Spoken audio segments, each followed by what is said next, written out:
YouTube, warbles on a lot here.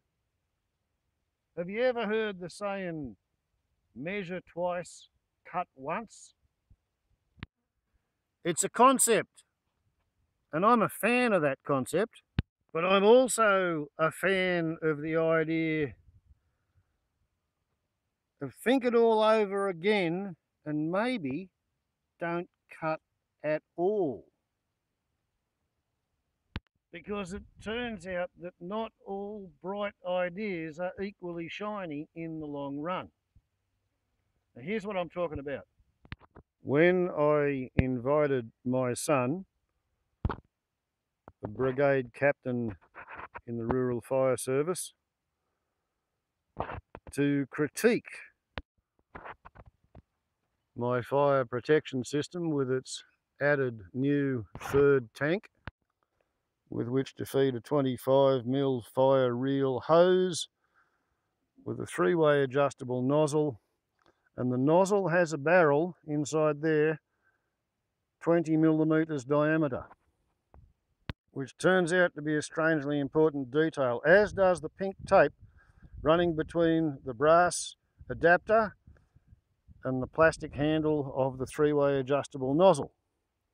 The reason that tape is there is because when I put the system together, I amputated this rubber washer, which has an inner or lumen diameter of only 15mm, which was sold to me and was conventionally expected to go about there in the system.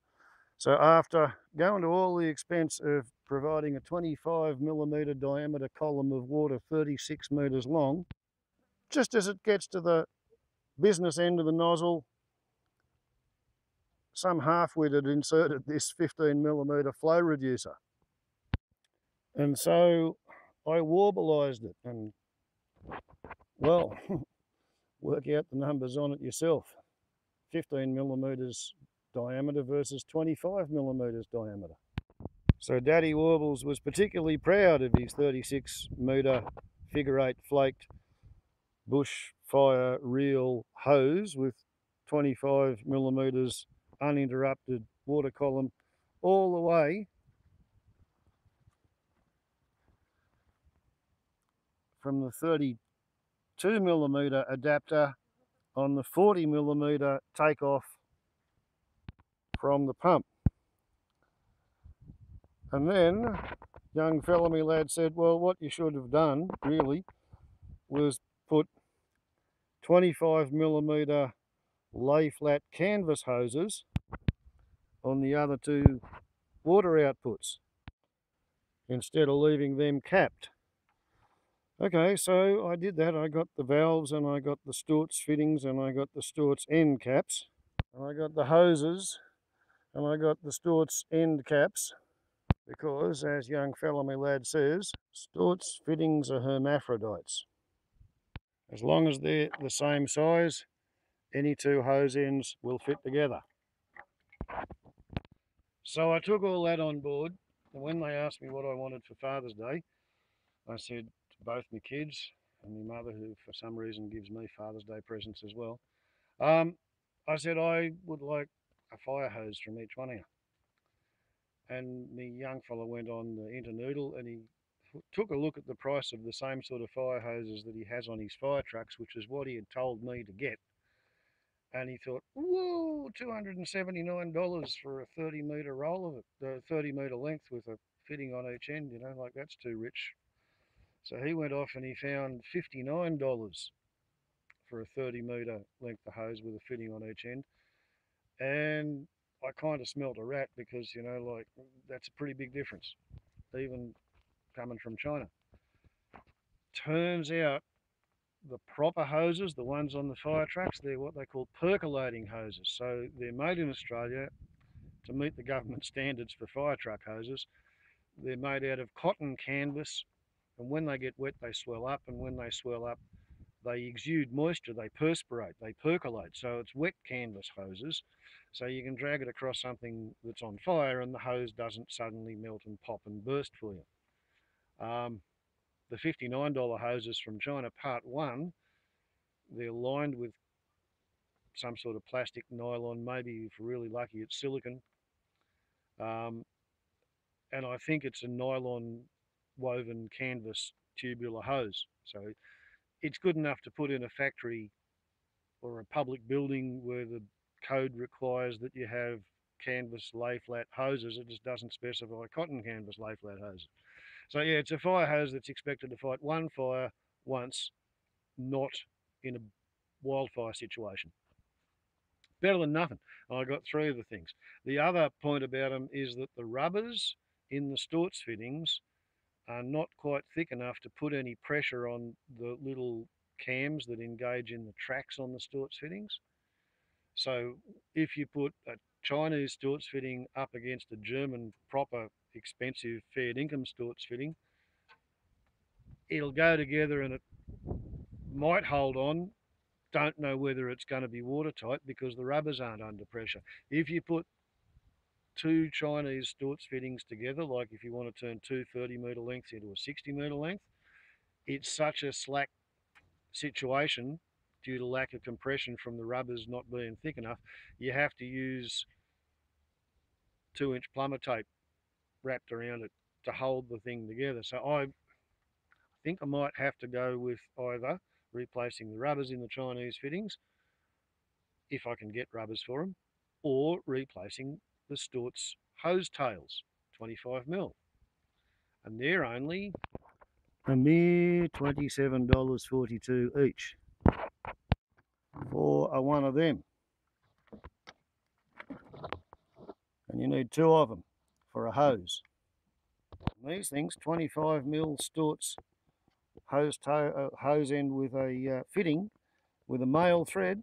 Stortz 25mm, Stortz 25mm male BSP thread made in Germany, $34.55. Nozzle's $38.39 with an $8.54 adapter, so the nozzle's $46.93. And the valve, yeah, the valve's 36, whoops. Different valve, 25mm brass anti-frost lever action female BSP threads, $35.51. So the valve,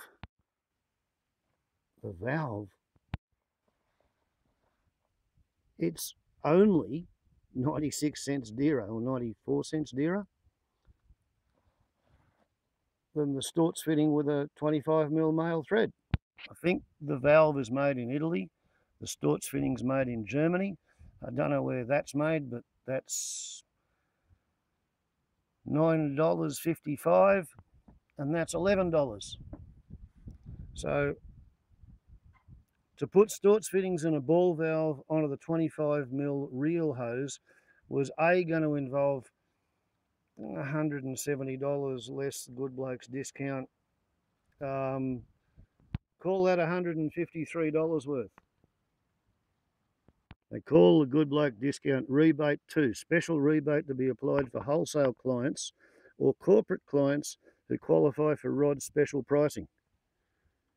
And I've asked, I am permitted to mention this, it seems to work out to being something like 8%. And this is a consequence of not everybody really hating my soundtrack. I get a bit of a kick out of being described on paper as a corporate client who qualifies for special pricing. That's nice. I like that. Therefore, I wholly endorse the irrigation warehouse, particularly in Glen Innes. If you're not boring and you're not cranky, you too might qualify for a Good Bloke discount. I don't know. Give it to me.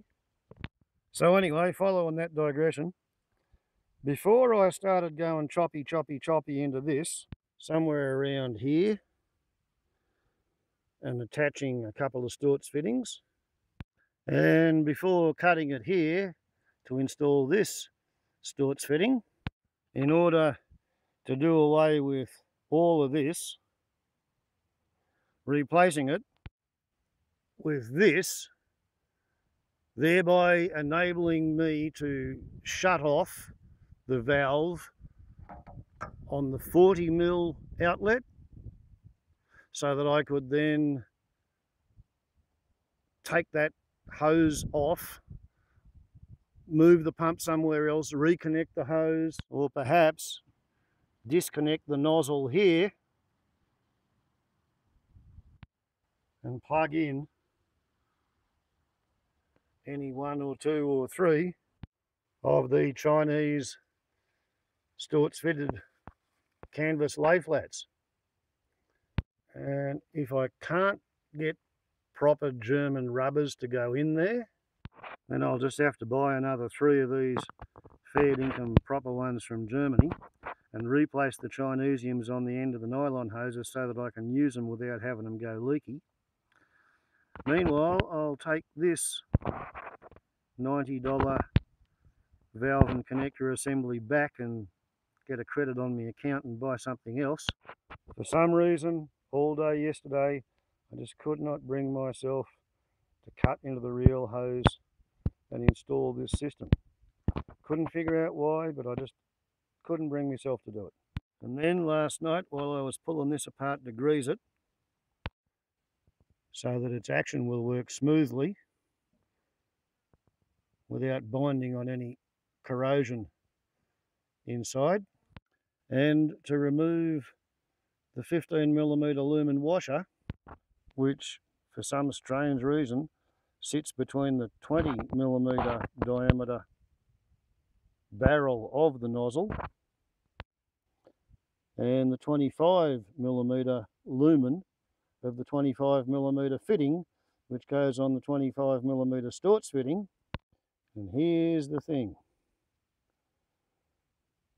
the diameter across that rubber grommet on the Stortz connector for a 25mm hose is 19mm. So this morning I realised, pretty much as I was reaching for the knife, that if I cut that hose and put this system into use, then instead of having a pump outlet at 40mm into a 32mm reducer into a 25mm reducer, running 25mm for 36 metres to a 25mm hose tail to an adapter to a 20mm barrel, giving me effectively one long, thin, uninterrupted, smoothly reducing, flexible funnel delivering the water to the nozzle. And I'd be going down to 19mm there, which is a 24% reduction in diameter. And you do that at either end of your hose. Go down to 19mm, come back up to 25, go down to 19mm, then come up to 20. Yeah, don't know that I like that idea. I really can't get away from it with the Layflats because they've got Stortz fittings on the ball valves, and you need the ball valves on the pump so that you can run one hose while other hoses are not connected to anything.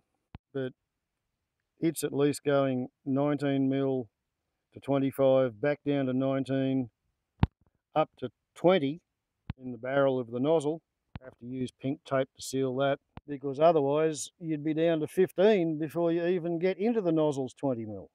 And the payoff for putting up with that 19mm reduction is that you've got a hermaphrodite connection at each end of your fire hoses. You can stack your fire hoses one on top of the other. It means that instead of having one fire hose, you make some use of your two 25mm outlets, and you've got 3 fire hoses. So today's version of the plan is to retain this as it goes and see if I can't get a blank cap male cam lock.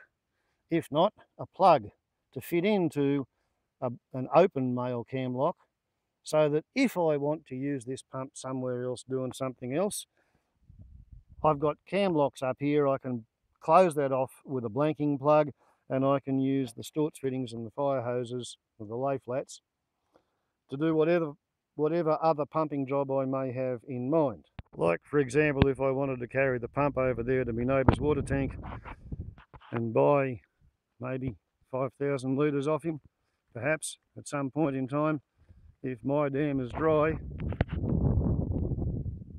and his well's got water in it. And because whatever I do about the nozzles of these things, they're still El Cheapo plastic things. So these go back to the shop These I may keep and put on the cheapies. And these are for the 3 hoses to be made out of the 100-metre length of cotton canvas percolating 25mm Layflat that's in the pipeline. Measure thrice, don't cut at all.